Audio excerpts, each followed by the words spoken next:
Hi, Alfre. Hi, How you? Jamal. It's great to see you again. Every time we talk, I always mention how much Crooklyn like means to me as among all your other projects. Like it's just one of the projects that always sticks in my heart because it feels like it tells some story that's kind of close to my life. So I always feel like kind of a kinship to you because of that. But Thank you. I'm glad. speaking of projects, I know you started on the big screen with 1978. Remember my name, and when I think about your name, Alfre, I've never met another Alfre. Can you tell me just about your name? Is there some story behind the name Alfre? My godmother gave me that name. She was a Christian Science practitioner, and she was my godmother before I was born.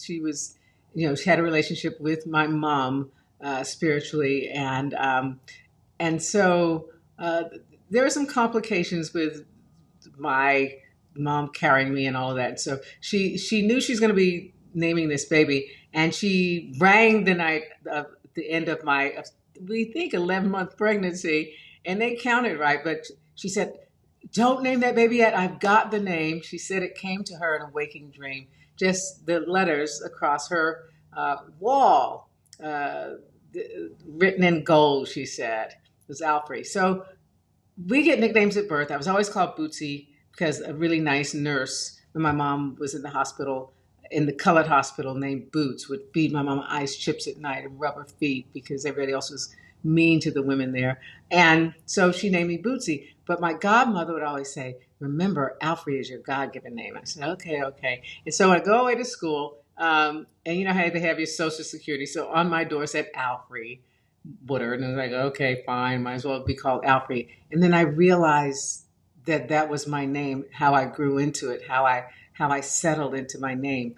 Cut to 20 years ago, I was having some questions and going, what am I going to do about whatever I was thinking of?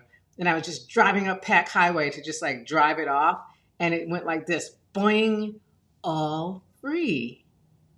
And the thing that I needed to know lifted right off me.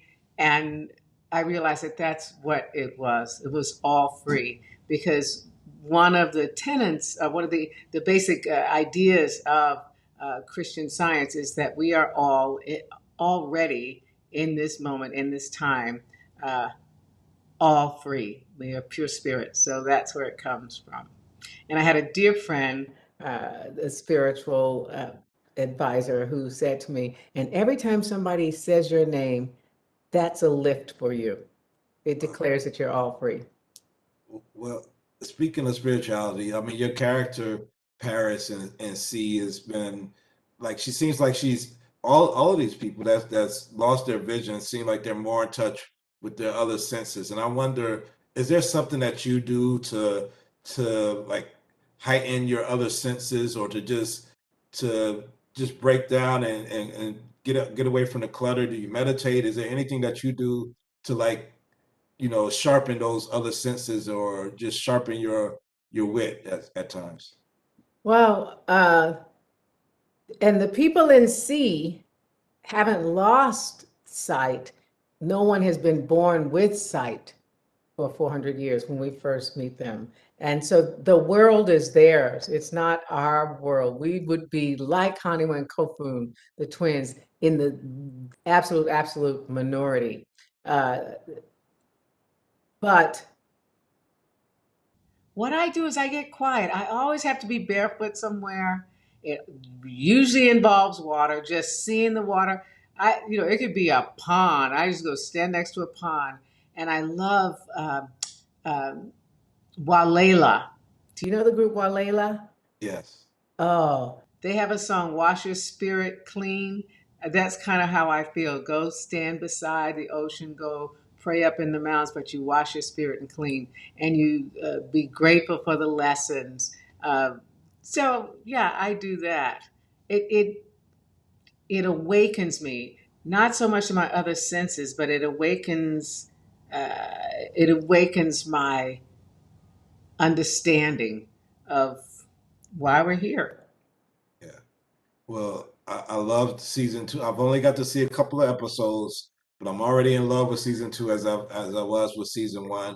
And Oh, yeah, great. can't wait to see all the stuff that is to come. And it's great sitting here in 2021, 100 years from Tulsa and the Tulsa massacre, and seeing that one of the products that was still able to come out of that, the rubble of what was left in Tulsa after the massacre, is this beautiful, great actress, Alfre Woodard. And I appreciate everything that you've contributed to the arts and to the activism and to life. Thank you. Let me tell you one more. There's another Alfre Woodard.